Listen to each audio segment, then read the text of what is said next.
Welcome, everybody, to the monthly meeting of the Colorado Landlords Association. I'm Bill Bronchick, your host for this evening, and I'll be introducing our guest speaker in just a moment. I am coming to you live from Puerto Vallarta, Mexico, and it is warm and beautiful. And for those of you who are in the north, I hope you're freezing your petunias off. Jealous. Anyway, welcome to the new year. This is going to be an exciting and interesting time in real estate, and a lot of people are having a difficult time finding deals that make sense as a rental because prices are going up quite a bit. Rents are going up quite a bit too, but it's getting difficult to find numbers that work. And an alternate strategy, which is really, really interesting. And our guest speaker has been doing it for many years. David Tilney has a wealth of experience in real estate investing, property management, and our topic for tonight, master leasing, which is a way to control real estate, generate cash flow without actually owning the property, which is a very, very interesting topic. So welcome, David. Did you click, if you click there on your video link, you should be able to show your video camera.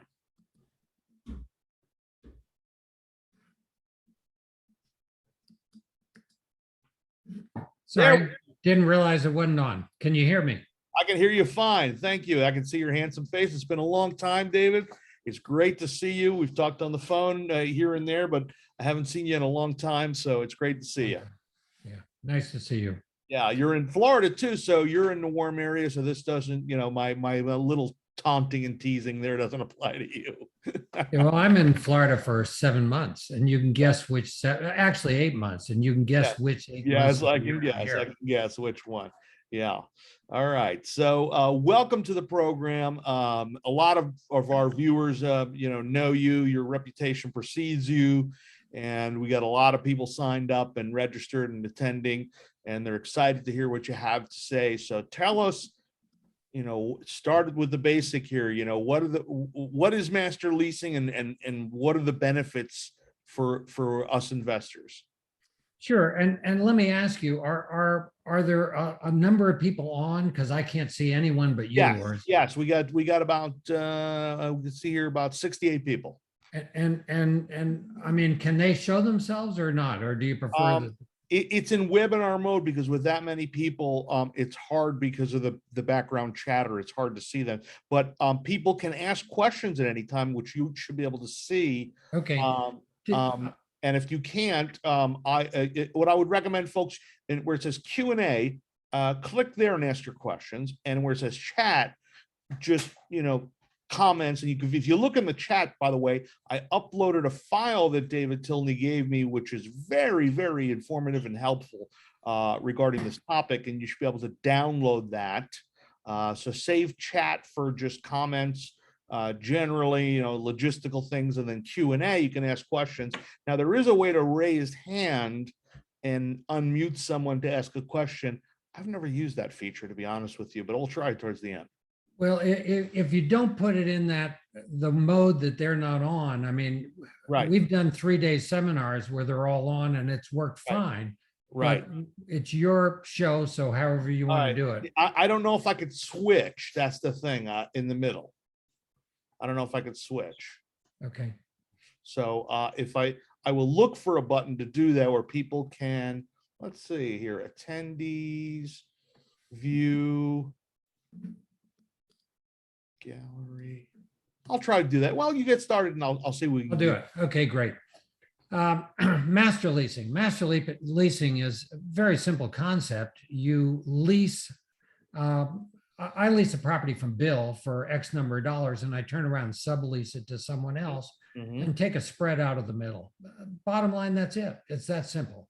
It's been done on commercial for a very long time. The biggest picture I can think of is Hong Kong was leased from the People's Republic of China by the Brits for 100 years. Most of Hawaii's land is leased to developers who build properties on it, who then sell off condos on 60-year land leases. Right. Most of the land is owned by the Bishop Trust, which funds the Kamehameha schools. So master leasing has been around forever. I mean, if you look at, when you go to a conference in a hotel, generally speaking, one group may own the ground under the hotel. They lease the ground to a group that builds the hotel. Right. Then the hotel leases, gives a 10 or a 20-year lease to Sheraton to run the hotel for a period of time. Then Sheraton may sublease a group to catering to take care of all the food parts. And there's a whole bunch of just different leases on all kinds of properties. Right. Pretty much for those of you who are familiar with WeWork, they lease commercial space and sublease it as as workspace. It's just been done forever. It hasn't been done very much with single family homes, which is my expertise. And the first one I did, I think, was in 1984. And I leased a house for 35 years at a fixed rent. And I secured my lease with a deed of trust, which said if the owner failed to pay the underlying encumbrances and taxes and insurance, I could foreclose them. Now, what's interesting is the IRS says if you have a leasehold interest that's greater than 30 years, you own the property. So I could depreciate the property. And we'll get into that a little bit more. I could exchange the property. And so we did some very interesting things. But leases can transfer a tremendous amount of benefits, and most people have no idea. And when you're negotiating, they don't understand the value of a lease when you're negotiating with them. So it gives you a real opportunity in a market, especially when houses that are put on the market are generally gone in 10 minutes or 2 days, and they're bid up, and as we've seen recently. So for a lot of folks that want to get in the real estate business or have gotten in recently, it's tough. It's really tough right now. And this is a great solution. And unlike when I first started in the real estate business in 1978 and had to buy what I could afford to buy, which meant, for those of you who know Colorado Springs, my first house was a property at 3525 Cricklewood Lane in Pikes Peak Park. And I bought that house with someone else for $28,500. Wow. And that house, just to describe it to you, and we took it subject to a low interest VA loan, which was 8%, which was a low interest loan at that point in time. Yeah. And we used credit cards as our down payment. I mean, I did plenty of things wrong, but just to describe that wonderful little great house we had, it was a little 3-bedroom, 1-bath house with a 1-car garage on the outside. And on the inside, they put sheetrock right over the garage door and the windows in the garage door, raised the floor, put in a sheetrock ceiling with popcorn ceiling with speckles in it, put in a conical fireplace. And that was the romantic den. It did not have a window in it, but I bought this with another individual who was single, and he said, "Oh yeah, but it's dark, it's romantic." And this house could not afford carpet anywhere in the house. It all had just the old asbestos vinyl, which would last forever. But that's what it had, and that's what started me in the real estate business. Right. So what I'd really like to start with here, and I really do like feedback. I really like to see folks. I really like them to disagree with me and jump in and get me off on a different tangent. But if you can't do it, fine, I'll give you a lecture, but you won't get as good a lecture. We can do that with anyone who has a question or comment in the chat or thing. I'll read it out to David. And okay. And how much time do I have, Bill? Because I don't have a clue. All you want. These people are dying to hear what you have to say. Okay, well, we'll give it a shot. So if you've downloaded my notes, and usually these are just places to start, and I'll go where you want me to go. In this case, since you can't really react, I'm just going to go through them, and then if questions come up, we'll deal with them. Okay. I don't know how many of you know the name Simon Sinek, but if you don't, you ought to go to YouTube and look him up. He's done a lot of TED Talks, and he wrote a book. He's written either 3 or maybe even 4 books, and they're all good. But the first book, I think, was Start with Why. And his approach says that, you know, most people can tell you what they do. Some people can tell you how they do what they do, but very, very few people can tell you why they do what they do. And I strongly believe it's the why that's the most important thing. You got to know why you're doing what you're doing. And so why do you own real estate? I mean, people, well, it looks great. I'd like to be able to kick the bricks, but what do you own it for? What benefits are you looking for? And for those of you who start out in this business, many times you're looking for some cash flow. That's what you need. And the problem is when you start out in this business, that's the one thing you generally don't get. Why don't you get that? Well, you buy a house and generally you use debt to buy it. And 30% of the operating income goes towards expenses. Then you take off debt service and there's not much left at the end of the day. Then you've got furnaces that go out or uncollectibles or whatever happens. And in the initial years, for us, it felt kind of like we were Sisyphus pushing this great big boulder up a hill. And we didn't make a lot of headway. It was slow and steady, and you just had to defer gratification and kind of wait. And as you waited, rents would go up, debts would get paid down. And finally, you got to this top of the hill, but then it's a plateau. And you're moving along a little better. But I'm here to tell you, I mean, I've been doing this for a long time since I started in 78. Eventually, the debt goes away, and all of a sudden, the income starts pouring in. So if you can defer gratification and look at the long term and realize this is not a get rich quick game, it's a get rich slow game, but it's a wonderful game. It allows you to deal with wonderful people. Those people are your tenants. And too often landlords think, gee, I'd love to be in the real estate business if I just didn't have to deal with tenants and toilets. And I'm here to tell you that I really do believe that my tenants are my biggest assets, not my properties. You know, you think about it, if you think about, well, a lot of you may have read Robert Kiyosaki's book, Rich Dad, Poor Dad. And if you've read that, you know that he talks about the difference between assets and liabilities. And he defines them as assets pay you, liabilities eat you. Well, I'm here to tell you that vacant houses eat you alive. They don't pay you anything at all. It's the tenants that pay you. So if you can change your attitude about your tenants, things will be a lot better. You really want to develop relationships based on working together and trust. And you know, all I can tell you is it's a wonderful business, and these people that I consider my tenants my employees, and I'm hiring them to do a job. And I'll just share with you what my job description is for them. The primary job description, number one, is maintain and improve the house and grounds. That's the number one thing I want. Number two, obviously, I want them to pay the rent on time.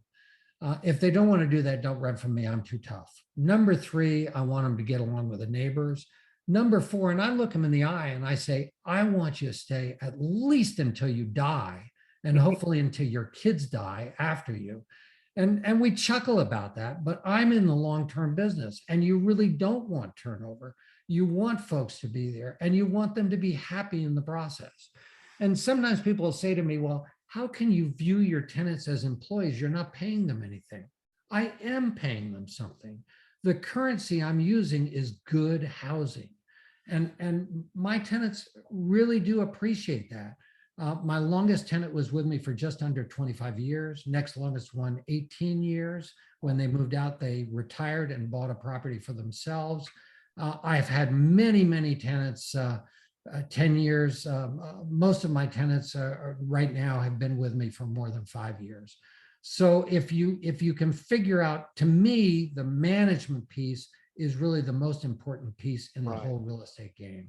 Because if you don't know how to manage it, you're really just inventorying properties for those of us who do, because we end up with them in the long run. David, can I interrupt you for a second? We have a comment here or question.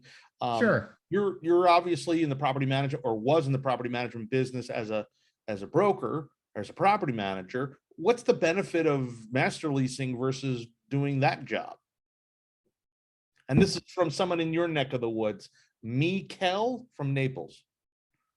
Oh, great. Well, if you let me go through the outline and let me defer that for a minute, because that I really can point that out. I mean, one of the basic things I'll tell you right now is if you have $100,000 of property management net income, what are the taxes on that? Versus if you have $100,000 of master leasing net income.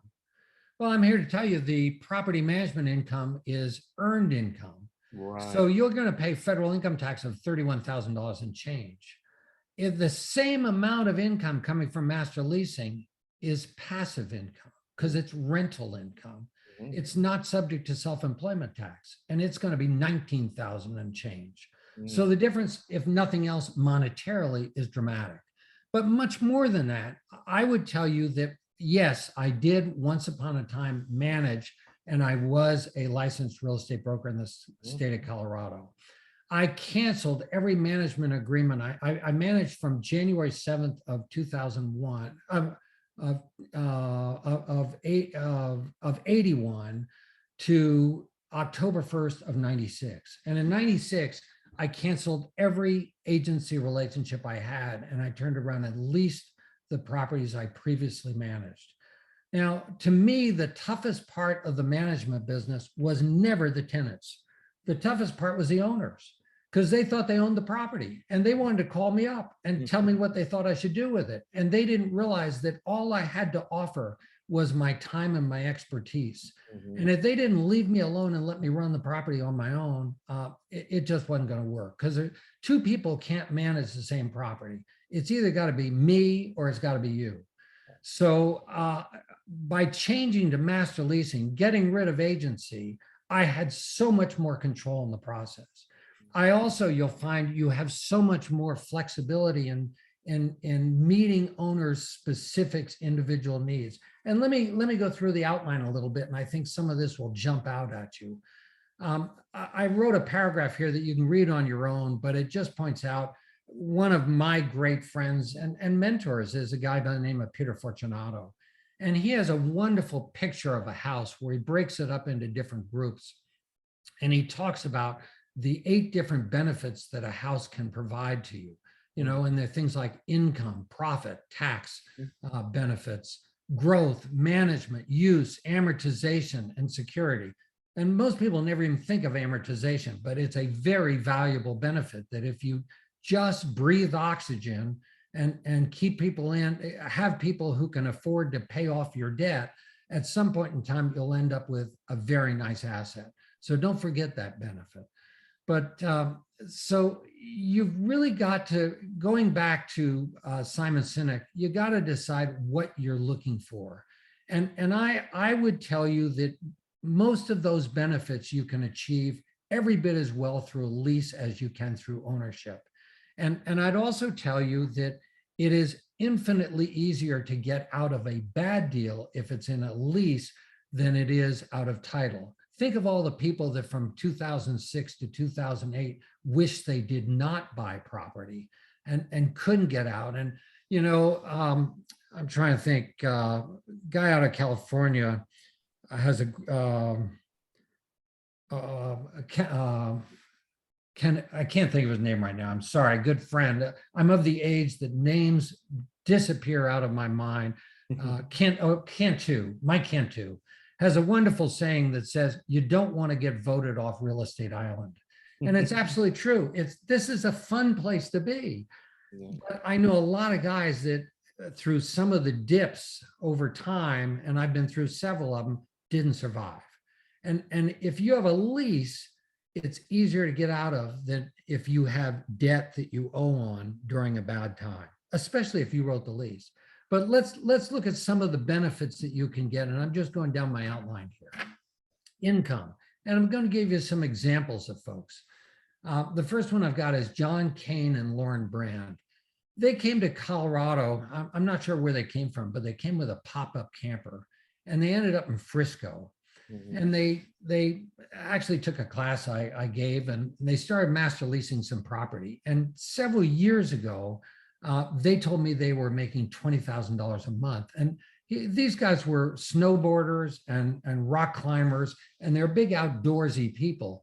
and they're just going gangbusters, and they have a great lifestyle. And in the process, um, through these leases, it gave them the time to whittle and rock with owners and gain their trust.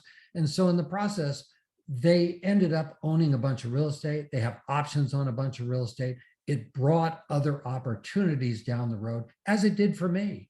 It was a wonderful way to acquire properties long-term. You got to test drive them first and see if they made good rentals. Not all houses make good rentals.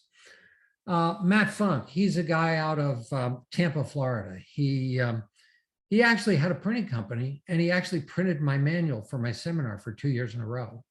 And the second year he came to my seminar, and after the seminar, he sold his printing company, started working out of his house, raising 2 young kids while his wife went off to work, selling audio-visual equipment. And from around his pool, he started master leasing properties, done very well. He also is a licensed real estate broker. So he can offer, I'll lease it, or I'll manage it as your agent. And so it's which one do you want? But I really find that you have much more flexibility master leasing than you ever do with being an agent, and much less liability. Jan Laser is a really sharp gal out of Monterey, California. And Jan, I've known Jan for years, and I visited her. She's come to see us in Florida. She came to a seminar I did in Orlando, came across the country years ago, went back, changed her operation, and immediately brought all of her employees to every seminar after that for a while. She'd sit in the back of the room, and then she'd modify what I told them based on their business. But the first deal that she did that I know of was there was a time when high-priced houses wouldn't sell. And those times come and go. I mean, I've been there. I lost $50,000 on a house one time that I owned in Black Forest, Colorado, that I bought $25,000 under appraised value. And theoretically, it went up another 25,000, and I still lost 50 grand on it. So there are times in the marketplace when some properties won't sell. And she went, she's in Pebble Beach, right in that area. And so she went to some folks that had some high-priced houses on the market for sale and said, tell you what, why don't you lease them to me short-term while you're selling them? And I'll showcase them in the process, because I'll put some furniture in. And if you sell them, all you got to do is give me 60 days notice, and I'll cancel the lease. It'll be a month-to-month deal. And she moved some furniture in and rented them out as short-term vacation rentals, made $84,000 in 6 months on 9 properties. I've never done that. I've never come close to doing that. Dwayne Talley is a guy in Bonita Beach, Florida. And Dwayne also came to something I did once, and he's in an unusual situation. He was a real estate broker that was hired to sell the condos that this developer built. Well, most of the condos down here in Southwest Florida, you can't rent short-term. They have to be 3 months at a time, no more than 2 times a year, something on that order. But his complex, you could rent short-term. And most of the people who bought in that complex, they weren't ready to retire. They were buying them for the future, but they'd love to have them pay for themselves, so to speak, in the shortfall. And so Dwayne went to him and said, listen, if you want to get in the rental pool, here's how that works. He master leased all of them. And he told me that he made $140,000 between Christmas and Easter one year by master leasing these condos. Now, was it gross or net? Beats the heck out of me. I don't have any idea. But it was good enough. Most people can survive on that. My son-in-law, I mean, we did master leasing a lot. We master leased over 100 houses when we were at our peak. But I'm not there anymore. You start out as a starter, then you're an estate builder, and I'm finally an ender. I'm 71 years old, and I'm running my stuff, but I'm not out hard charging trying to pick up a whole bunch of properties anymore. But my son-in-law saw our lifestyle. As a matter of fact, well, we brought him to Colorado Springs. He was a newspaper reporter, sports writer, and he'd been moved around to different newspapers. And with newspaper industry being what it was or is, he really couldn't support my daughter, and he has 3 kids now and a dog. And we brought him into Colorado Springs to see us before we went back to Florida. And the morning I took him back to the airport, they were living in Pocatello, Idaho. On the way to the airport, he said, you know, we think I'd like to get another rental house in Colorado Springs. And I said, well, I think that's great. They had one because they had lived here working in the newspaper business. And when they moved, they kept it and rented it. And then he said, actually, I think we'd like to move back to Colorado Springs. And I said, well, it was a great place for us to raise a family. What would you do? And then my daughter chimed in and she said, Dad, you don't have any idea. We've been up all night talking and we want a hostile takeover of your company. And I said, well, there isn't much to take over. So he didn't take over my company, but he did create his own company. And he's been master leasing properties ever since, and doing just fine. I mean, he's had a motor home. Since he's a sports guy, he's taught his kids every sport known to man pretty much. And they were, again, have a great lifestyle. He won't even tell me how many properties he owns anymore. He may own more than I do, but he's had options on them and he's had real great opportunities. So clearly the income piece is relatively simple. Profit. You know, you can sublease or sell your master lease interest. An example I would give you is I had an office manager who worked with me for about 10 years and she retired at age 65. And I had a company that really wanted to do business with me. And I said, no, the only partnership I want is with my wife. And, you know, 50% of marriages don't work. We've been married 48 years, so hopefully it will work. But I kept working on this and finally created a Rube Goldberg machine that I leased all of my master lease properties to them. They had an underutilized bookkeeper. They wanted to generate more income for their bookkeeper. But what they really wanted is they wanted me looking over their shoulder, fine tuning their business without nickel and diming them to death. And that met my need because I really do like teaching. And so, you know, I or my company, depending on the situation, had a lease with an owner, and then I would sublease to Caravan Properties. They deal with the tenants, I dealt with the owners. And for me, it was a great way to do business because just to give you some ideas on numbers, and these numbers may or may not be true, I have no idea. But I thought if I sold my business, I thought I'd probably get a year's income over 3 years. That's what I thought I'd get from my business. Whereas what I ended up getting was 40% of what I got before forever without any employees. Wow. And I thought 40% forever was better than 33.33% for 3 years. Now, there's a fallacy on that I didn't realize. And the fallacy is that if you're not building the business, your business is dying because people will die off, financial situations will change, bought properties will get sold off. But I can tell you that this was probably 25 years ago, and I gave my last master lease over to my son-in-law last year. And so it you know, it petered out, but it created a pretty nice little income stream for a while. And since I controlled, I could jerk their chain and pull it back from them anytime I wanted. And when my son-in-law got in the business, I did pull some back and gave some to him. But clearly he created his own business. He created his own profits, bought his own properties, got his own options on them, and has done very, very well on his own. Another story I tell you that was a great story, I thought. Jack Miller was really my primary mentor, and we were great friends, went all over the world together, and he had me take him through Brittany, France, just the two of us, because I hitchhiked through France as a kid. And he tells a story, or Joe West does. Joe West was a fireman in Louisiana, and Joe sent Jack a deed one day. And Jack calls him up and says, Joe, why'd you send me this deed? And Joe says, Jack, did I do that? And Jack says, yes. And he says, well, that will teach me. You just hold on to that. So Jack holds on to the deed, and there's probably a little bit of monthly cost that Jack has to pay for this house. I can't quite remember the exact numbers, but Finally, Joe gives Jack a call and says to Jack, you know, Jack, I'm a lousy manager. I really am. And would you mind terribly if I hired a manager and paid him out of my part of the rent? Jack said, no, I could care less as long as I still get my part. So Jack gave away half of his half for someone to take on the management. And so Joe West got 25% of the house for doing nothing. And that's not a bad formula.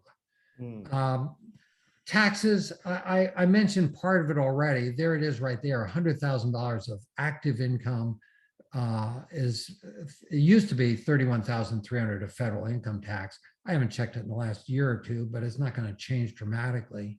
And $100,000 of passive income, rental income, not because you don't have to collect it with a snub-nosed 38, but because the IRS deems it's passive by definition. And what does that mean? It means you don't have to pay Social Security tax on it, which is roughly 15%. So look what you save. But look at some other things. If you own property, you get to write it off, right? And normally I can get reaction from you, but I can't. But I do see Bill shaking his head. And you get to write it off, but over what period of time? Either 27 and a half years or 40 years straight line. I mean, that's typically, those are the two possibilities. And why do some people do it 40 years straight line? So they won't get hit with alternative minimum tax, which is a different discussion from right now. But if you think about it, what can't you write off if you own the house? You can't write off the land. Whereas if you lease the darn thing, every dime you pay, you write off. It's very efficient, very efficient. So everything's expensed or amortized right off the bat. And you don't have the problem with the land. You don't have any alternative minimum tax preference items. You don't have any recapture or depreciation. Think about that for a second. I think that's a pretty good deal. Yeah. You know, you just pointed out something really interesting, Dave. When you buy a property and you have mortgage payments, you can only write off the interest, not the principal. When you have a lease, you can write it all off. That's right. Leases, this is good stuff. The more you, but without management, you'll fail. And so I really have to emphasize that. You'll hurt yourself and you'll hurt other people. So in theory, I could lease a property and master lease a property and then hire a property manager to sublet to the tenants. You absolutely can do that. Now, I would much prefer to submaster lease it than hire a manager. Why? Because if I hire a manager and he has a fiduciary responsibility to me under the roles of agency, if he stubs his toe and does something wrong through the laws of vicarious liability, that liability flows right through to me. And the biggest example I can tell you is years ago, I looked and found there was an on-site resident manager who handled an apartment complex in the Washington, D.C. area and failed to rent to a family with children, which is a protected class under familial status. And the owner was found guilty to the tune of $2.41 million. So if instead of having an agent working for you, you have a principal, that the only reason that he'll lease it from you is if there's something in it for him. And the only reason you'll lease it to them is because there's something in it for you. It's a much better way to do business, in my opinion. Yeah. I'll tell you about a quick story that I did. I bought from one of my students a fourplex in Grand Junction, a place I've never been. And so he bought it from the Veterans Administration as a repo. He flipped it to me as a wholesale for $5,000 profit. And then I leased it back to him for a payment to cover my PITI on my mortgage. And then he sublet it to the 4 tenants. If he sublet it to 2 tenants, he broke even. If he subletted it to 3 or 4, he made profit. So did you lease it to him on a fixed lease? Yes. Okay. Equal to my PITI. And then I did that for about 4 years, and then it expired, and then I just sold the property. Got it. But I never see you can lease on for fixed leases, you can lease on performance-based leases, you can lease on hybrid leases, and we'll if we have time, I'll go into all that stuff. But okay, so Management, it does allow you the joy of management. And for me, that is a joy. I really like it. I like the fact that at 71 years old, no one can tell me I've got to quit. I can deal with as many or as few properties as I like. But let's face it, as you get older, less and less people want to talk to you. My tenants like to talk to me. I enjoy solving problems.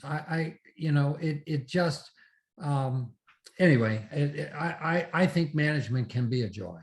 Use, clearly, if you lease something from someone, you can use it.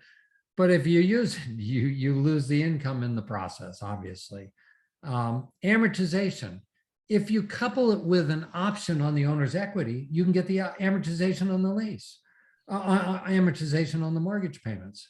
So, there's lots of possibilities. Security. The security is the long-term well-secured leases can be used for collaterals for loans. They can be, my 35-year leasehold interest, it was valuable. 10 years later, I was given half the appreciation to remove my lease from the property.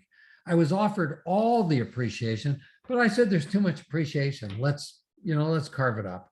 And we did a lot of other deals together because of that. If you're in this business and you realize this business is a people business, then leave a little bit on the table for other folks, and you'll find it will come back to you many times over, I think, long term. Something else I'll mention, commercial buildings, the value of the commercial building is based on the income it puts off. So I'm trying to remember which store it was. I think it was one of the supermarket chains back in the late 70s made a bundle one year. And the reason they made the bundle was they had long-term low-interest leases that messed up the value of the commercial space that they occupied. And they sold those leases back for a tremendous profit. So to get out of a lease, people will pay you a lot if the time is right. You can test drive properties before you buy them. I mentioned that before. Not all properties make good rentals. I've had properties that looked right, smelled right, tasted right until I owned them, and they weren't right. Something was wrong. Drainage was wrong. The neighbors were wrong. I had a property one time that the neighbors had, I can't remember if it was 4 or 5 dogs, but it was a drag, and they were always out in the yard. The yard was shot. They made a racket. And I believe that if someone owns a property, they can do with it as they want. And so I was not going to turn them into code enforcement for having too many dogs. My solution was to ultimately sell the property. I had a property next to one of my properties one time that was burned down by a gang. I didn't want to be in that neighborhood. So, if I leased it, which I did, it was a better opportunity to decide I didn't want to go forward with ownership. A lot less risk than ownership, if property values drop. Why? Because you can draft by design, not by default. There is no standard paperwork. Think about this for a second. When you are the tenant master leasing something, do you think your lease is going to be pro-landlord or pro-tenant? Since you can't respond, I'll tell you, it's going to be pro-tenant. And then you turn around and you sublease to an occupant. Is that lease going to be pro-landlord or pro-tenant? It's going to be pro-landlord. So, you really can draft escape clauses in for bad situations. On my first lease I did, that 35-year lease, my contract said that after, trying to remember if it was 36 or 60, I think it was after 60 payments, with 1 month's additional payment as a lease cancellation fee, I could cancel. And it was 3 years. After 3 years, I was after 3 years with 60 days advance notice and 1 month's additional payment as a lease cancellation fee, I could cancel. I figured if I could get out of a contract, then the owner should too. So the owner's deal was that the owner could cancel with 3 years or less left on the lease. So they could get out of the lease after 32 years. I could get out after 3 years. There's a difference there. It depends on which end you're dealing.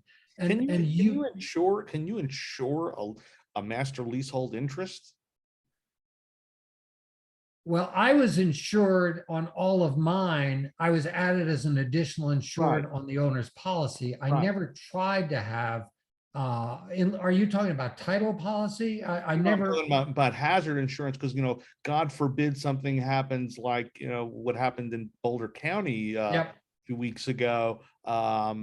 You still have 25 years left on your lease.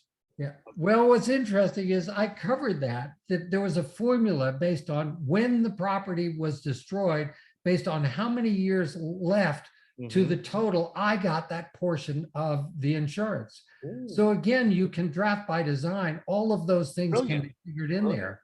brilliant. Now, did I ever have to test it and see what the insurance company would do? No, I didn't. Thank God we never, I have had a property burn, but it was a different situation and I didn't have that.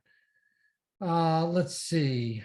Um, which one am I? Where the heck am I? I lost my place. I think I'm on, oh yeah.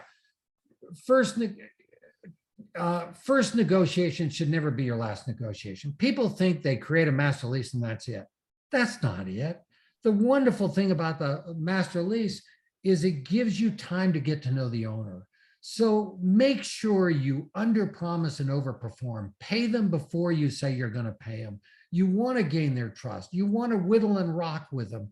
All properties get sold sometime. And if you do a crackerjack job and they like you, there's a real opportunity for you to get a piece of that property. That people sell to who they want to have own the property. And I've had some wonderful opportunities for owners that I dealt with for long periods of time. Let's see. And I already mentioned before that your leasehold interest gives you control of the owners.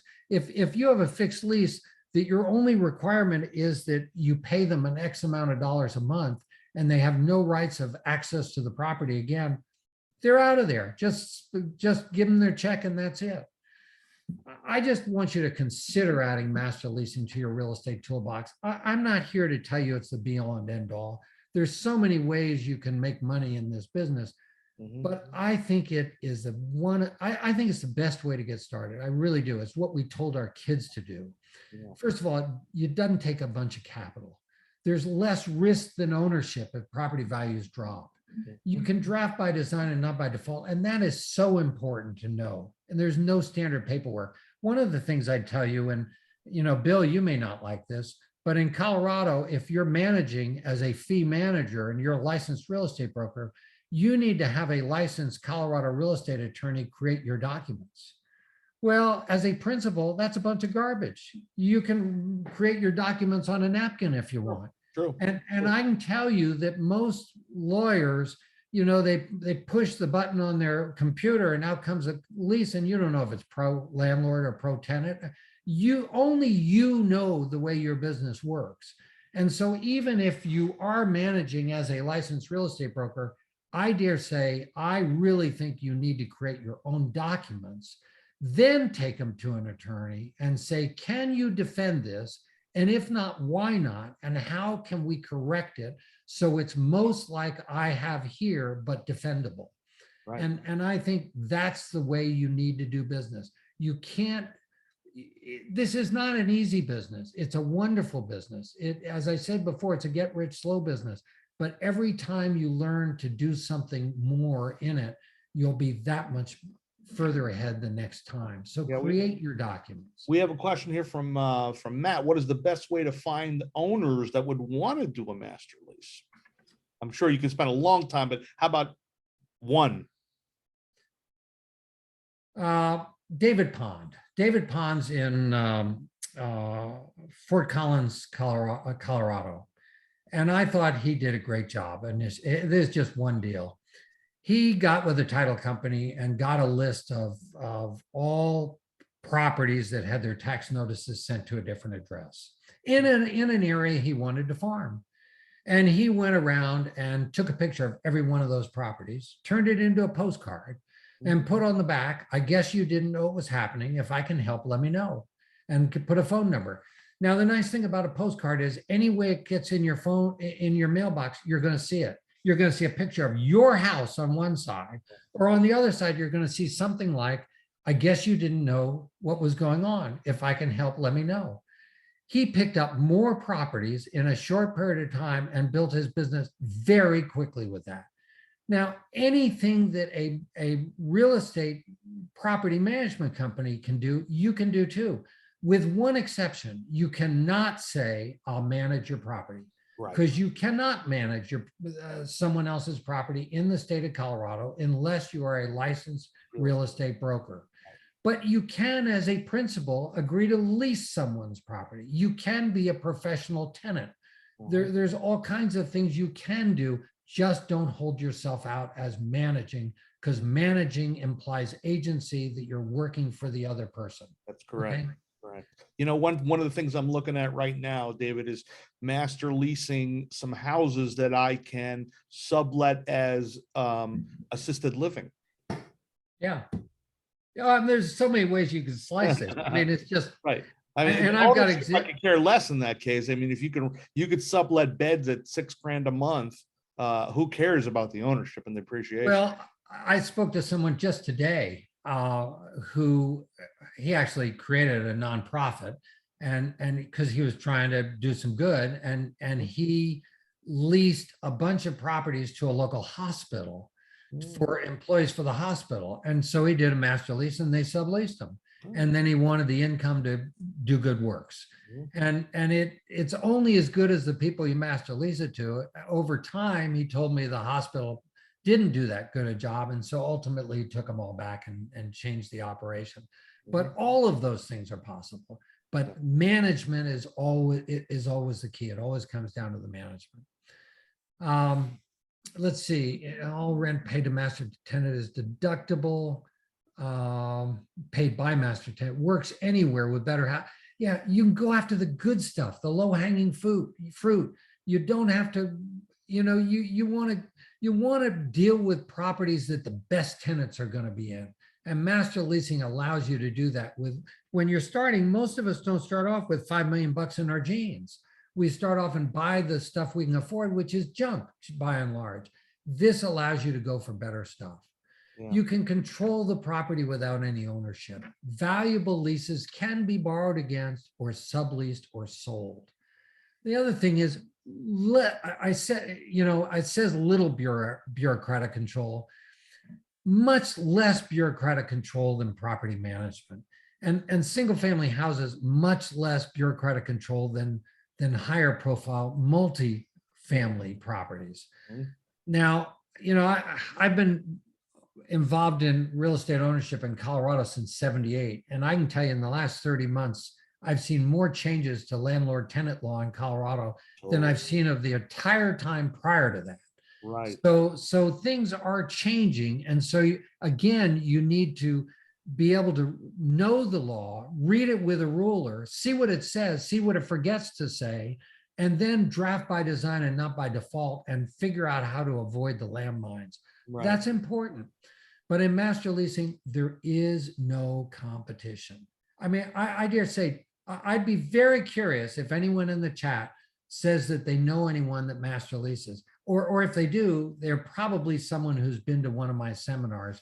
That's the only thing I can think of, because I really don't know other people doing master leasing. Now, we have been teaching for quite a while, so and there are plenty of people in Colorado that are doing it. Yeah, I think that we're going to see is a lot of opportunities because of COVID and because of all these anti-landlord laws they've passed in Colorado and in other places, to find frustrated landlords who would rather just master lease it to one of us and let us deal with the tenants. Yeah, now the other side of that is, I mean, I agree with you to some extent, but I think Colorado real estate prices have gone up to the roof, through the roof so much, greater than any other time I know in my history, that I think the burned out landlords can sell the worst junk or out for a very high price. And I think a lot of them are just going to bail.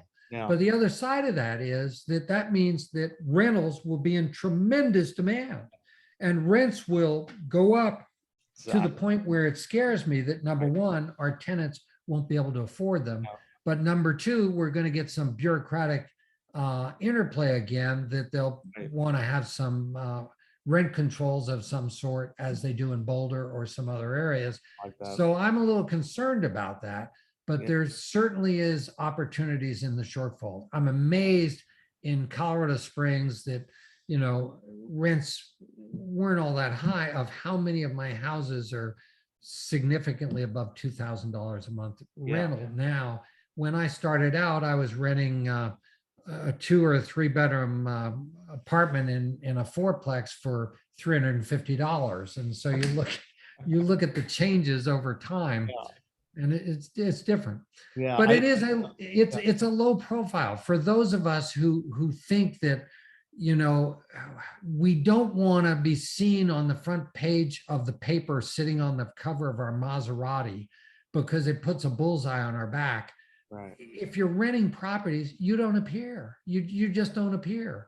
And if you secure your good leases with a deed of trust, you just look like a lender.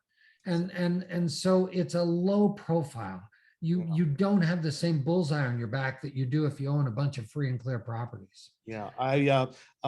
Someone asked what kind of properties you can master lease on. And of course, the short answer is pretty much anything, but I'll tell you a quick story. I had a client who leased an industrial warehouse for $6,000 a month and sublet it to a grower for $14 a month. That's The it. only mistake she made was she only made a 3-year lease. And at the end, the owner said, that's over. Well, I mean, longer is better than shorter. Have longer with an escape clause if you got to get out. That's the bottom line. Yeah. We have someone who's a broker from Jersey asking, well, it said in Jersey, you have to get the owner's permission to sublease. That's not a law, by the way. That's just a common practice of leases that say you can't sublet. Obviously, the answer is you can draft it any way you want as a principle. Well, and the bottom line is you're going to tell them exactly what you're doing. Yes. You're going to say, people will come to me and they think they wanted to talk to me about managing their properties because I was there for so long. We started doing it for other people in 81, and I've been in Florida now for 21 years. And so we were there doing business regularly, and people would come and, I'd want to tell them how great our business was, but I'd really spend the first 45 minutes or so asking about them. What's their situation? What's the problem? Why are they looking at having their property managed? Why don't they sell it? And you develop all of that. And then we got done, and I tell them some of our history. For example, we get all our rents before the first of the month, every month. It all comes in by ACH. I take it out of my tenant's bank account. They don't initiate it. I do. If they owe me more, I take more. If they owe me less, I take less. My only eviction I ever did was in 1981. So, I mean, we do go from a tenant to a tenant with no downtime, very little downtime. Last May, we analyzed all our properties over the previous 10 years to see what our vacancy factor was. And it was less than 1% vacancy. And when I took out 4 properties that we'd taken offline to do total rehabs on, it went down to less than 0.1% of vacancy. So we really do go from one person moving out one day and the next person moving in the very next day. With that history, people would want to hire me. And when I got to that point where they'd say, well, tell us what you charge, I'd say, well, I'm not for sale. You can't hire me, but we may be able to do business. And if it makes sense for you and makes sense for me. And then I'd ask them, well, do you want to take the risk and you get the reward? Or do you want me to take the risk and I'll get the reward? Well, what's the basic difference? The basic difference is if I'm taking the risk, I'm going to be doing a fixed lease. I'm going to guarantee the rent, whether it's vacant or full. Right. I'm going to take care of all the expenses up to some stop loss. If they're taking the risk, it'll be a performance lease where I'll pay them a percentage of what I get if and when I get it. If I don't get it, I won't owe them anything. And they'll pay for all the expenses a la carte. And you can do a hybrid lease in between. So you can really look at each owner's individual needs and draft by design to fit their needs, rather than have someone call up and say, when they're surveying management companies, and only thing they have to go on is price. What do you charge? And you say 10% and that's it, and they don't know to ask about all the other hidden fees besides the management fee up front. On mine, it's what are your needs? let me see if I can meet your needs. And then if I can find some piece in it for me that solves a problem for me. And that could be that I give them 100%, but I have an option on all the upswing. There's all kinds of things you can do, but you don't know until you check and ask. Here we have a question. Why would a landlord lease a property to me for lower than market rent when he can rent it to a tenant? Because most landlords are scared to death of tenants and toilets. Their time is valuable. That's the one thing that scares them. They don't want to manage their properties. Most people are not managers. They either think they know how to manage and they have all kinds of problems in the process, or they don't want to learn management. They'd rather pay the nice man to do it. And so, the question I would ask back is, are there any property management companies in your town? And the answer is yes, there's a ton of them, because people don't want to manage. They like the idea of real estate, but they either don't want to or can't. Maybe they're moved out of town. We had lots of military guys that I dealt with that from Colorado Springs that were transferred but kept their house. They couldn't manage it from elsewhere. Now I manage mine in Colorado Springs from here, no problem at all. But they weren't set up for it. They didn't have the systems in place. There's lots of reasons people don't want to manage properties. Right. I mean, that's the biggest reason people won't get involved in real estate in the first place. Right. I have a client whose model was to buy a property a little under market, wholesale it to a friend, investor who wants to be in real estate, doesn't have the time, doesn't have the expertise, and then master lease it back and then sublet it. Well, I don't know if I mentioned it. Yeah, I did have it up here. We skipped some of these darn things. On growth, I want to point this one out. I want to go back up to number 4 in growth for those of you who see it, because this is me. I somehow missed growth. I missed some of them all there, but you see that one that says Danny Williams? Danny Williams is out of Atlanta, Georgia, and he gets 50% of the appreciation and 50% of the rents, essentially by master leasing and optioning properties. And they do it with free and clear houses because they're equity financed. Now, he'll slice and dice that however you want. How do I know about this? Because I bought 3 houses for Danny Williams. I paid for them cash. I paid $114,000 for 3 houses south of the airport outside of Atlanta. And one was a 432, one was a 321, and one was a 32 nothing, I think, or carport, I can't remember. And he was the finder, fixer, operator, and I was the money guy. And I was pleased as punch because I was getting 0.02% of my money in the bank on that. And by giving him the money and buying those, all 3 houses were 140,000 total, turnkey, ready to go, rented. And he took care of all the hassle factor. Now, did he have hassle factor? Yeah, of course he did. On that price point house, he had more turnover, he had more hassle factor. Mm-hmm. But he got it done. Now all those houses have gone away. And on one of them, I had an option that cost me $1,000 and I got back 55,000. Not bad. That was close enough. Plus I got half the rent over the holding period. So, and how long did we have those? We had them somewhere between 7 and 10 years over time. He thought we'd have them for 3 to 5 years. I said, double it, Danny. You don't know what the market's going to be. Plan long-term, always plan longer than you need. So would I do a deal on that kind of a situation? I did a deal. I did one, and it worked out just great. If you can manage, there's tremendous opportunities for you. Nancy from San Antonio asks, can you do this with your IRA? And one of the things that comes to mind is no, the unrelated debt financed income. Well, I don't think you can do it for someone else's IRA. They can own the property and you can master lease it from them because they can't be involved. But if you're involved with it, no, I don't think you can. I don't like owning real estate in an IRA anyway, in case something goes wrong. I think you can have debt on real estate, you can have options on real estate, but I prefer, that's just me. Talk to someone who knows more about it. What if your IRA master lease the property and then sublet it to someone who is a property manager and they can deal with it, then you're completely passive? That might work. Might work. I mean, You have debt, you know, you I have this have thing. debt financed income. Yeah, my issue is I don't want to jeopardize my IRA.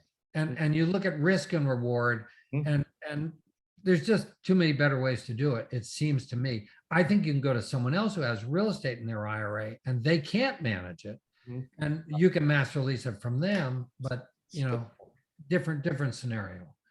Um, let's see.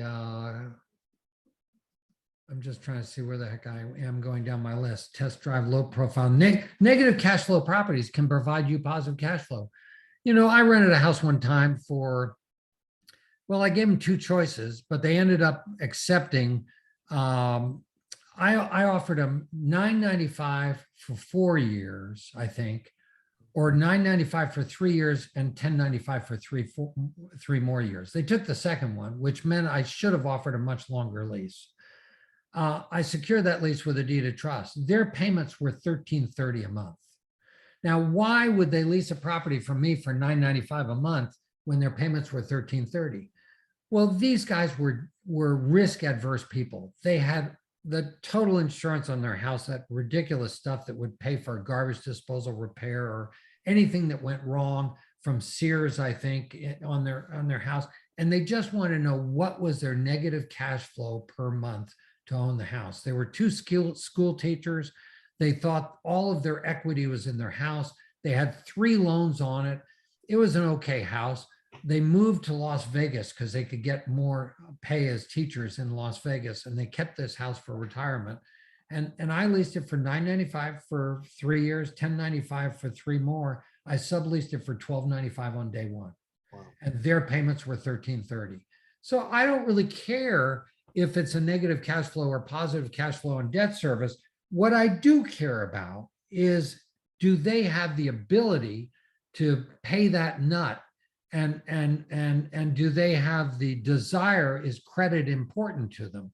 There's a point at which you really ought to consider pulling credit reports on the owners that you're dealing with, every bit as much as the tenants that you're putting in the properties. Right, because if they file bankruptcy, the trustee in bankruptcy can cancel the rest of the lease.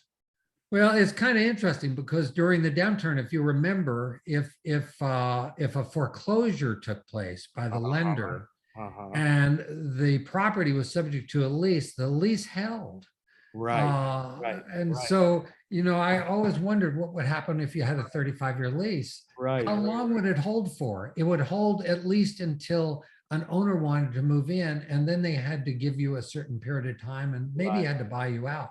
Right. So, and Jan Laser found that to her benefit in California, because she did have a property go into foreclosure, and the new owners said, we want to terminate your services. And she said, well, now, dear boy, I just want you to know I'm not working as a manager. I have a leasehold interest on this. And she either got bought out from the lease or she maintained her lease until it ended.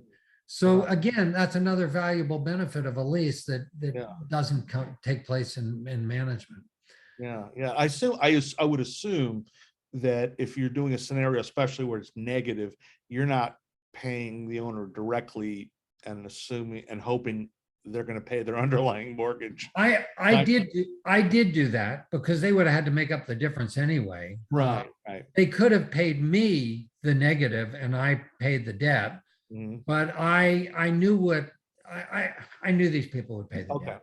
And if they didn't pay the debt, my underlying contract with my occupant, you remember I said I want them to stay at least for their lifetime and hopefully their kids' lifetime. All of my contracts with my occupants are month-to-month contracts that terminate 1 day a year. They go for a year at a time, but they're month-to-month. Right. So I could not, and that's another point that's really important in master leasing. If you master lease something and you sublease it to someone else, and in any manner possible, you lose your master lease, you have a real problem because you've guaranteed rights of possession to an occupant and you can't perform. I think that could be a felony. I don't know exactly what the story is, but it would be bad. And you don't want that to happen. So you need to draft your leases together so that one mirrors the other. And Right. if one can be terminated, you can terminate the one Do you below it. disclose? Do you disclose to the subtenant? Did I master lease it? I Yeah. absolutely do. Hmm. Our first thing on the top of our lease says Keeper Corporation either owns or is leasing and subleasing this property. So yeah, that's the very first thing we say. Yep. Good point. Good And, point. and we also, in our documents before we start, we have them ascribe to a whole bunch of stuff. I don't have it right in front of me, so I can read it to you. But among other things, it essentially makes them raise their right hand and say, we agree that if anything ever happens, either now or in the future over this, we agree to look solely to Keeper Corporation and no one else on this property. And so therefore, we think gotten totally rid of vicarious liability from the owner and protected them in a way they can never be protected otherwise, because they're dealing only with my company and no one else. Good point. Maurice asks, what's the difference between a master lease and a lease with option? Or we're talking semantics here? You got a master lease and sometimes you get an option? Yeah, that's the difference. I mean, most people think that when they hear I do master leasing, they think I want to do master lease options. I really don't do master lease options initially. Why? Because I find, and so if you let me ramble for a minute, I think this will come around. I think that if you get a lease with an option, you got more than a lease. And owners perceive you got more than a lease, and they either want to charge you something for the option in option consideration, or else they want to charge you inflated rent. And I don't want to pay inflated rent, and I really don't want to pay any option consideration. And I find if I have a long enough lease that's well secured, I really have a stealth option, because they got to come to me. I mean, they can sell the property, but they can only sell it subject to my lease. And most people who buy houses want rights of possession. So think about this for a second. If you have a lease, I like leases that are 5 years or longer. Why do I like them that way?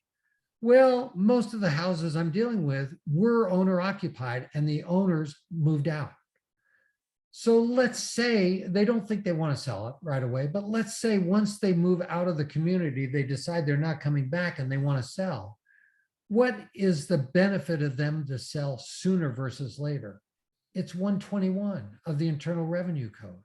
If they can show they've lived in it 2 out of 5 years, they can claim $250,000 worth of gain for an individual, or $500,000 without paying any tax. Well, if I've got a lease that runs longer than that, they have a problem. So I obviously have an option to buy it at a better price so that they can get that tax benefits. So I think as a negotiating standpoint, someone says, I don't want to lease it, I want to sell it. Well, wait, if I lease it for 5 years, you're going to get 5 years worth of appreciation. And they may lose the 121, but. Yeah. Now, Bill, you brought up a good point. Most times I'm dealing with people who don't want to sell initially. And so I want to lease it initially. But sometimes I got people that don't want to lease it. They're scared to death of tenants. They really want to sell it, but it's unsaleable in the marketplace. So in that case, you want to say, congratulations, you just sold your house. Now we're going to close 10 years from now. And in the meantime, I'll lease it. And in that case, I'll do a lease option right up front. Yeah. But it depends again on the needs of the owners, and you got to look at that. I find it's cheaper to get in, easier to get in. And again, if you underpromise and overperform and you treat people well, you'll have lots of time to further negotiate other benefits down the road. It's funny. I had a student I took in that I coached, had about 7 master lease options. And I said, and they were the minimum one was 1.5 years old. And I said, you should go back to those owners and see if they'll just deed you the property. And he says, oh, they'll never do that. I go, ask.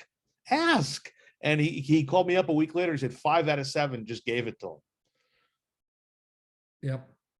I can tell you some very nice stories. I mean, and along those lines, Anthony asks, if you have a lease of more than 3 years, it triggers the acceleration clause on the underlying mortgage that the owner has. Do we worry about that? Yeah, no, I know what he's talking about. I think it's paragraph 17 or something or other. It can. Yeah. But first of all, let me ask you: the owners are still entitled? They're still on the insurance. On the insurance, is a lender ever going to see that there's a lease on there?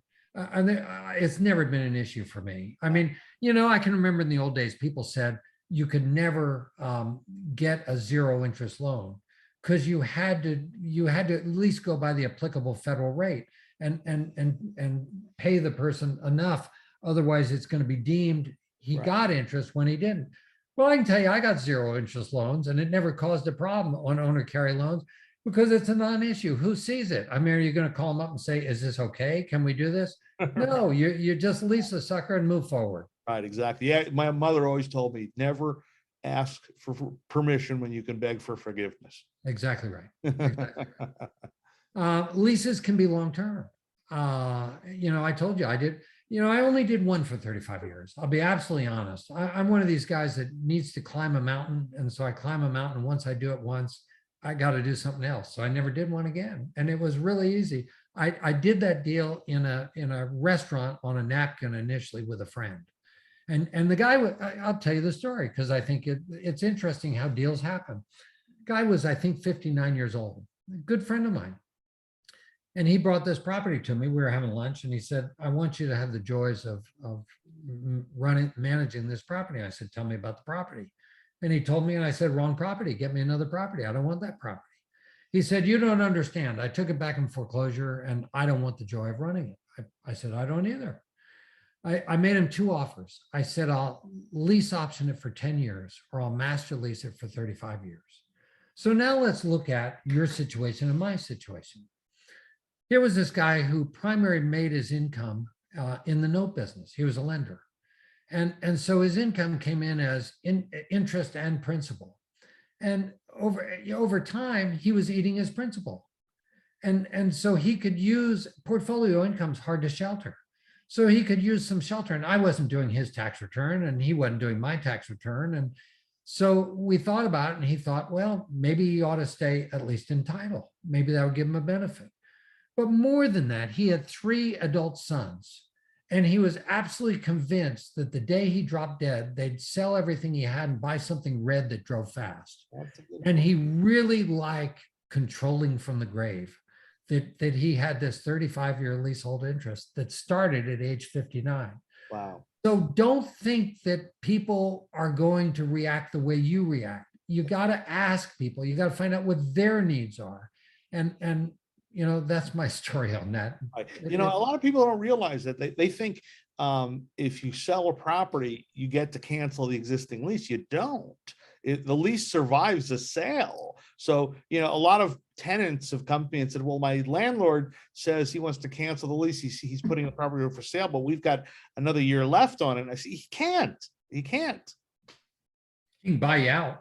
He can buy you out. Exactly. I mean, my son-in-law has another story. He's bought 3 houses by walking the neighborhoods and knocking on doors.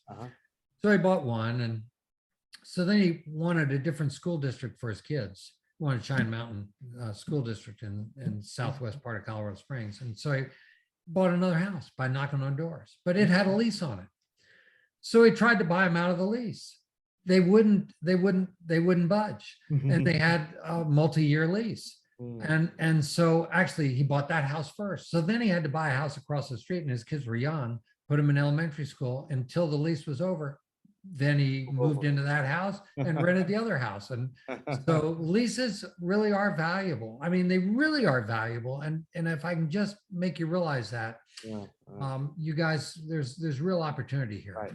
Yeah, but before we finish, because some people might drop off, where do people find more information on, how to do this and, what you obviously have some training or forums or courses available. Where do they find you? DavidTilney.com? If they know my name, they can find me. My phone number is on the sheet, email's on the sheet, website is just my name. And yes, we I think I can't remember exactly. It was in the thing I sent you. I think it's 27 or 28 years we've been teaching. We only teach once or twice a year. The last 3 times we've taught were Zoom, and it was a 3-day Zoom seminar, and it went incredibly well. And I'll just share that we were able to do a couple things on that seminar that we were never able to do in a live seminar.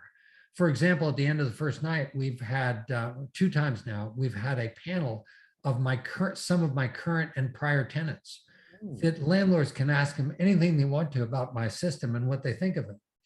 The second night, we had a panel of master landlords, who are doing master leasing around the country, that again, they could ask them anything they wanted to about that. We can't do those things in a live seminar. I'd have to fly people around the country. Right. So, I think we will probably do another one, maybe April. I have a son-in-law who's a techie, and he does it with me.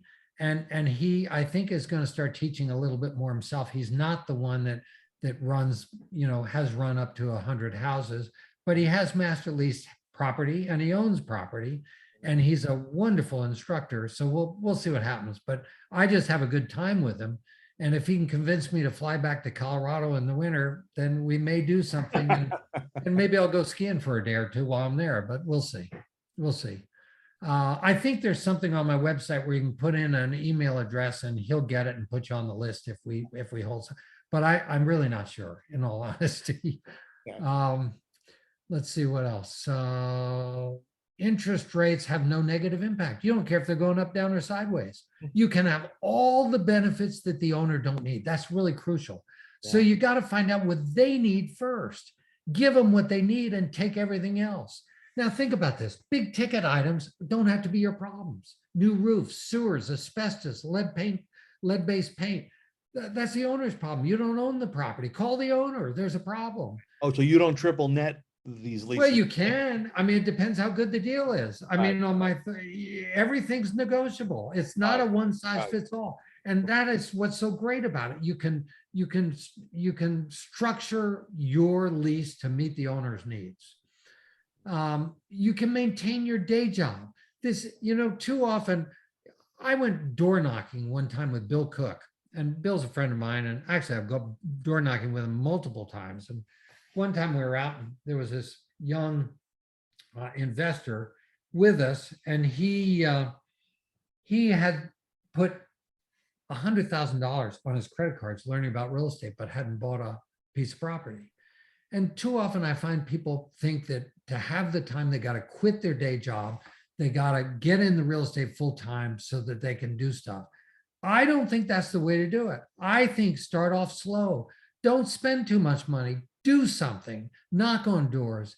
See what you can put together. Keep your day job income so you don't go broke, and go slow. John Schaub says all you got to do is buy one house a year for 10 years and then pay them off, and you're good for life. And I think he's right. I think he's absolutely right. Yeah. So, again, get rich slow, not get rich quick. Earn owners' trust, master leasing their property, and they'll send you referrals. I got lots of referrals from owners. Earn trust also equates to big negotiating advantage if they ever decide to sell. Is there a downside to master leasing? Yeah, there absolutely is. Number one, you got to know and comply with the laws. And the first thing I'd say is don't ever hold yourself out as a manager. Don't do that. I've seen people do that before. I just can't empathize that. You'll go to jail. I mean, it's against the law. You're really in trouble in most states. There's a couple of states, Idaho, Texas, and Maryland, that you didn't need to be licensed. You probably do need to now. But for all intents and purposes, you are not a property manager. You're not going to manage people's property. You are a professional tenant that will agree to lease the property under some terms and conditions. And if it's beneficial to the owner, they'll do the deal. And if you can find benefits to you, you'll do the deal. Share expectations upfront with everyone. Draft safe documents. Create consistent policies and procedures. Really important. Systematize and automate. I really am in Naples, Florida, 8 months of the year. My properties are in the Colorado Springs area, and we don't have employees, and we do run them from wherever we are. I took my wife and kids around the world one summer, and everything went fine. I did have someone moving from one house, didn't set the parking brake on their moving truck. It rolled down the street and that street teed into another street. My house was right across, and it wiped out part of the wall of my garage. My tenants were not home, and the police and the fire department appear, and my tenants come home, and only the husband spoke English. So what'd they do? They grabbed the rental contract. It told them who to call in case of emergency. They called the handyman. Handyman came out and squared it away.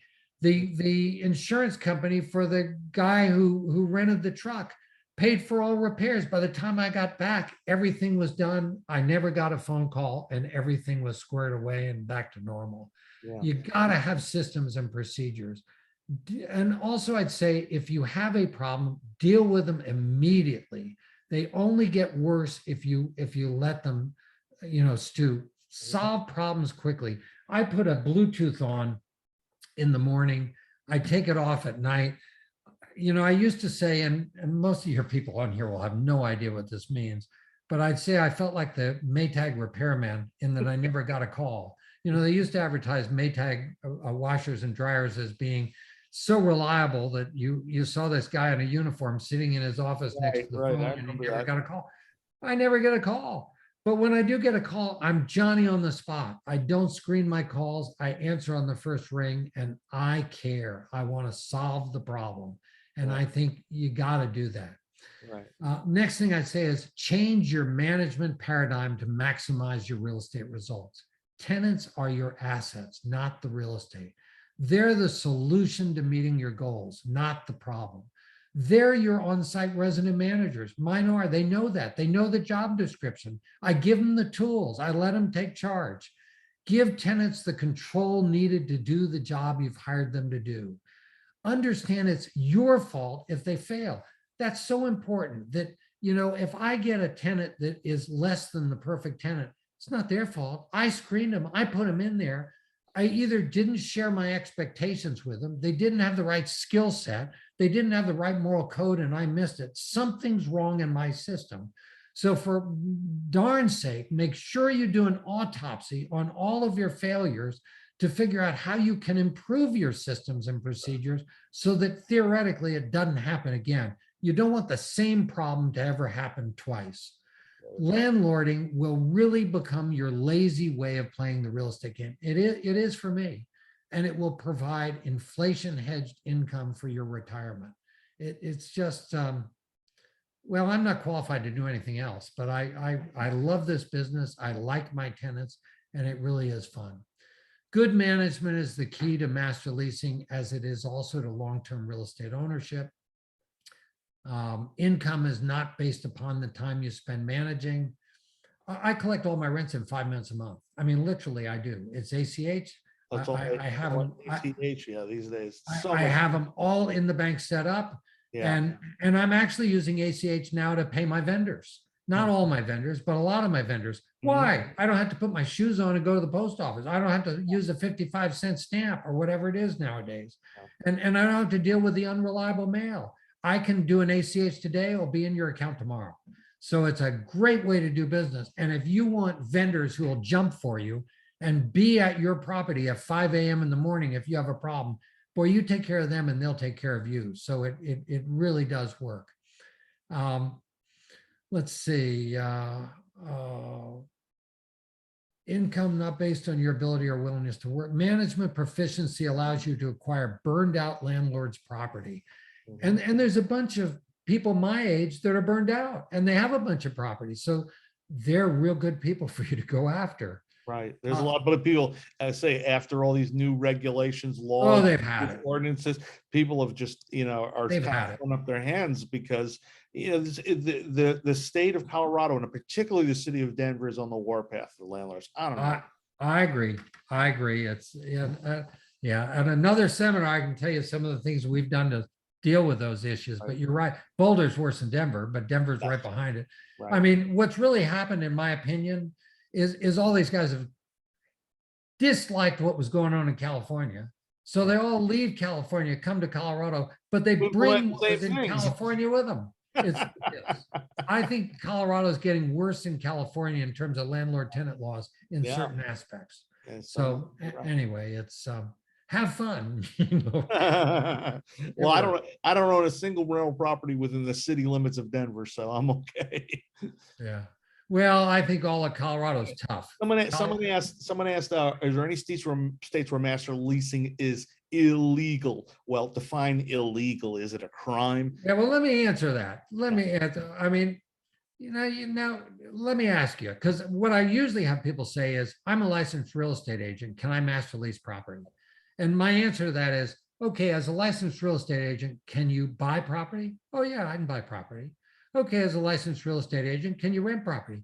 Yeah. Yeah, well, a bunch of them do because they don't make enough money to own property. They're real estate salesmen. All they do is they lease a property. Well, if your lease gives you the right to sublease it, can you sublease it? Yeah, this is a meeting of the mind between two people.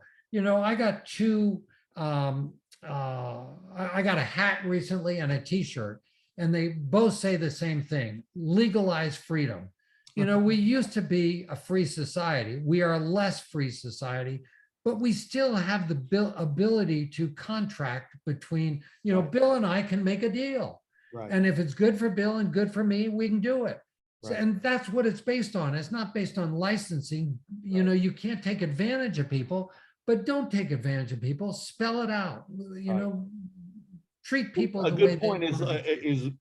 is in addition to what you said earlier, do not represent yourself as being a property manager. If you even hint at that, I could see the licensing authorities saying, Terrible. you're using this to get around the license. Terrible. Can't do that. You gotta be clear that you're a principal, because the Colorado and almost every statute I've looked at says if the exemption from regulation is property you own or lease. That's right. From And the so you have to disclose. Right. Now, many times people want to lease to me, not to my company. So, okay, they lease to me if I'm doing a good long-term deal. Then I sublease to my company.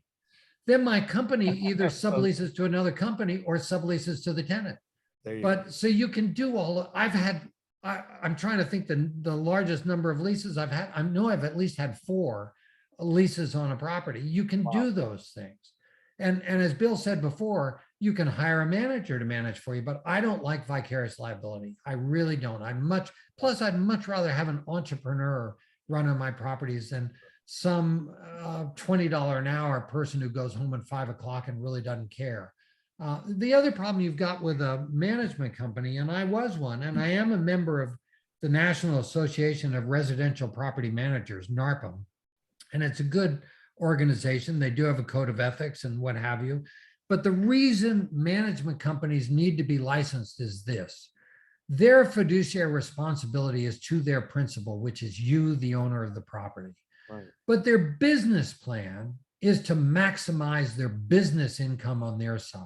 Mm-hmm. So there's lots of gray areas that they need to disclose. For example, if they have an in-house maintenance crew that makes a profit doing maintenance, they need to disclose that. Mm-hmm. If their maintenance center people are if there's no maintenance to be done, how do they keep those people busy? Are they doing things there? That's the reason why you have a licensing requirement, to make sure that management companies aren't abusing folks. Right. Master leasing is a totally different deal because you're dealing with two principals. Again, Bill's only going to lease to me if there's something in it for Bill and it is to his best interest. I'm only going to lease from him if I can find something in the deal for me. It's a different deal. I'm not working for him. He's not working for me. Sure. Let's see.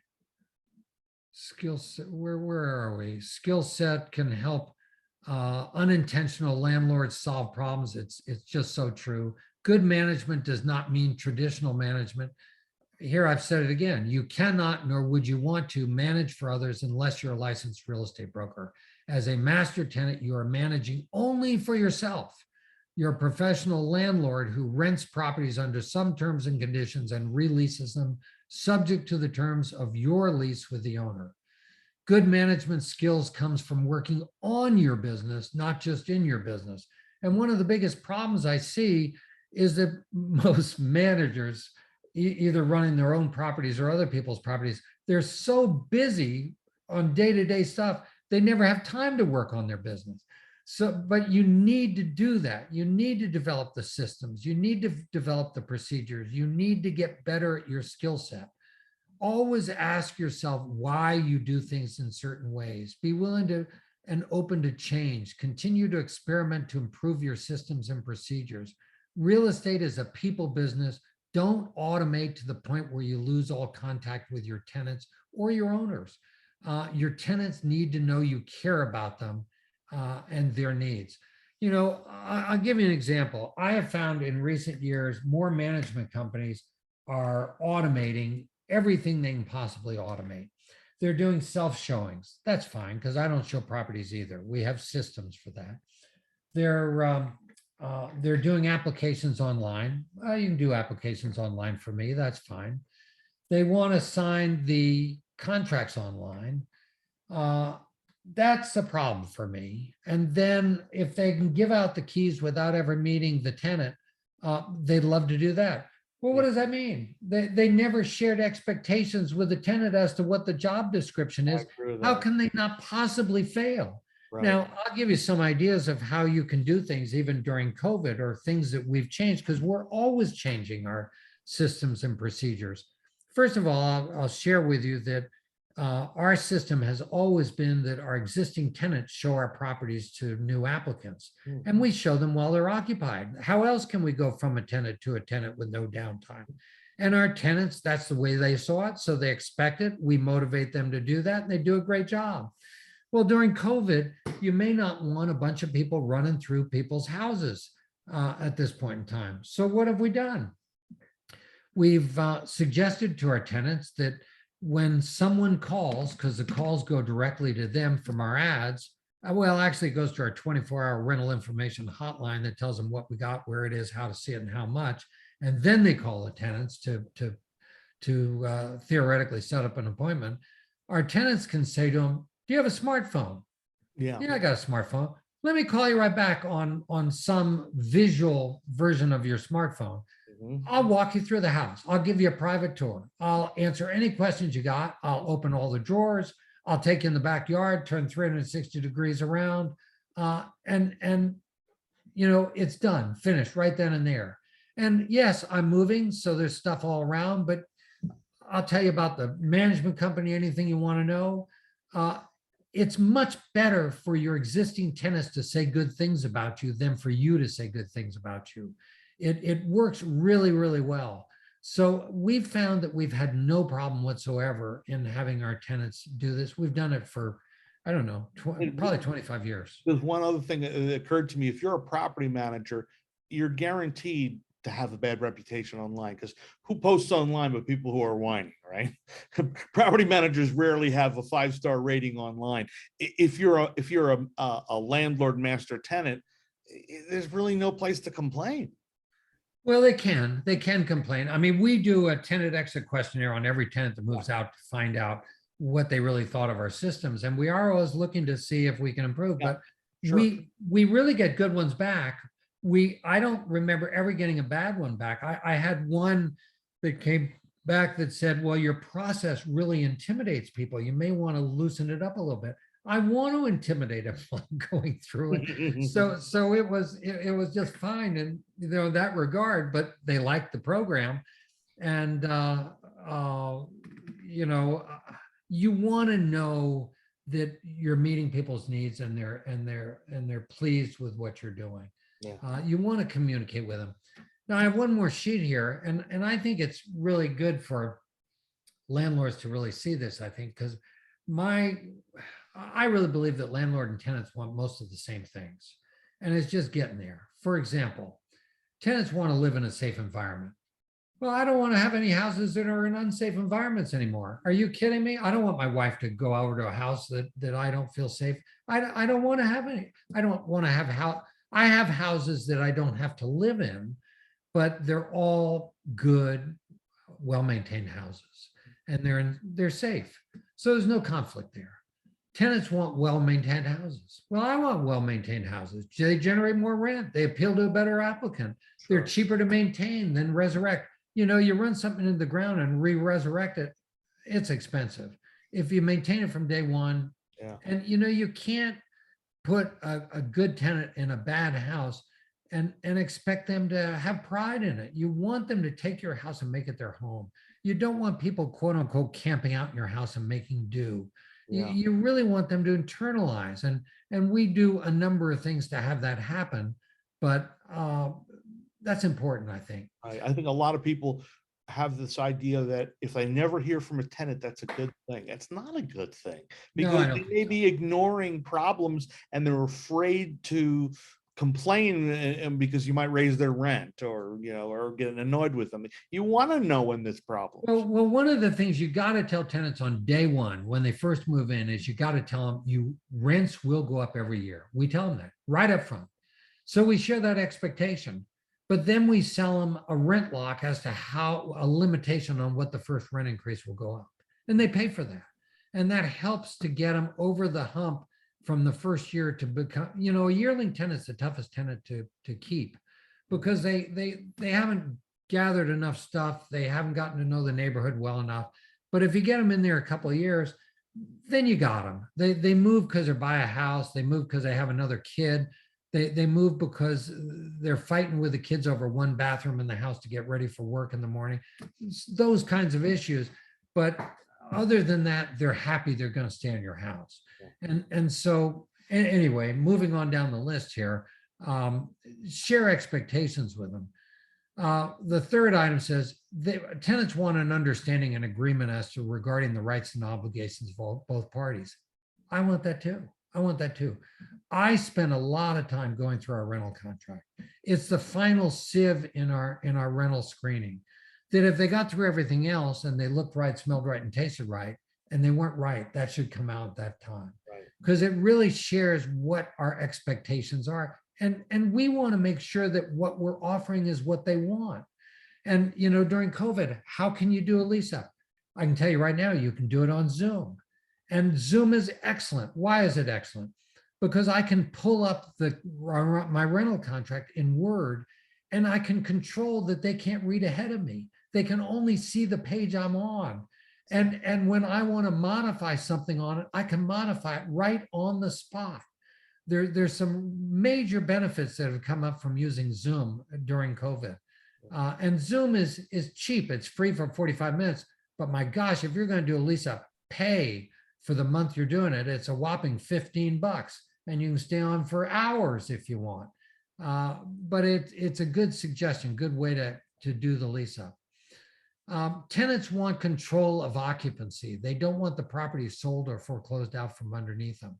I want control of occupancy. Generally, landlords want long-term occupancy, but they want to be able to terminate undesirable tenants quickly.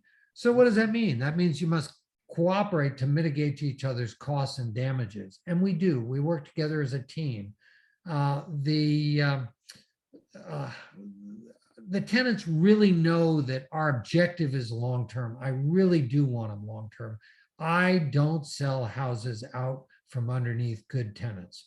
If you have a good tenant, why would you? I've had the same house paid for multiple times over tenants over my holding period. Tenants don't want to pay late fees. I don't want to collect them. I want efficient rent collection. I want no muss, no fuss.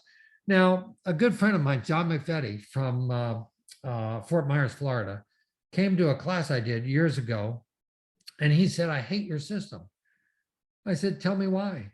He said, "I collect $48,000 of late fees a year."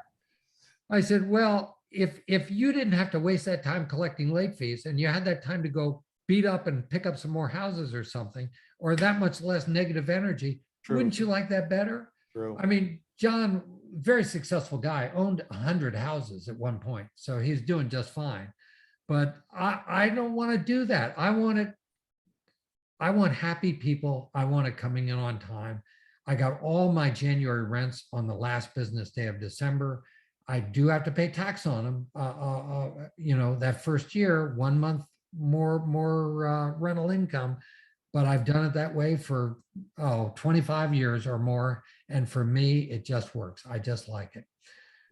They don't want rent increases. I need periodic rent increases, which again means expectations must be shared and mutual understanding gained. And sometimes I'll call up my tenants and say, well, example would be, most landlords know that rents don't go like this. They just don't. They bounce around, sometimes go down, and then they go way up sometimes, which is what they've done, happened recently. Well, years ago, I can remember my rents had been relatively flat. And one year they went from like $750 to $1,000 in a month. And I had tenants floored. One that just called up and almost cried on the phone that, well, we bought a new truck and how are we going to pay for it?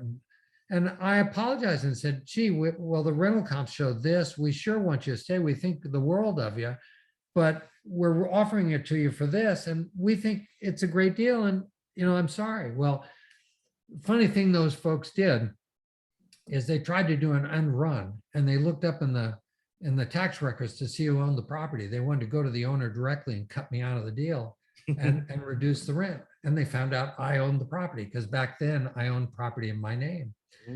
And so 6 months later, they came in the office one time and they got back to normal. Everything was fine. And they came in, they let it slip that they knew I owned the property. And I shamed them and said, Larry, why didn't you tell me you knew I owned the property? I wasn't allowed to tell you because I was managing all these properties for other folks and we had to treat them all the same. So I couldn't tell you I owned it.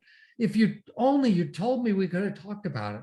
He apologized and, we went on. Well, the next year when I raised the rent, I called up his wife and I said, I don't want to go through this again.